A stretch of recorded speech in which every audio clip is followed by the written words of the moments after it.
Happy new year వచ్చేసింది జోరుగా, hearty welcome చెప్పేద్దామా హాయిగా.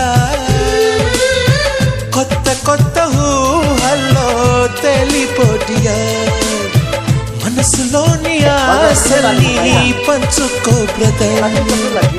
గుండెలోని భావాలు గుప్పుమన్న ఈ వేళ, కదిలల్లే కాలపు కన్నెకి టాటా చెబుదామా. జనవరితో అడుగులు వేస్తూ ముందుకి పోదామా. హ్యాపీ న్యూ ఇయర్ వచ్చేసింది.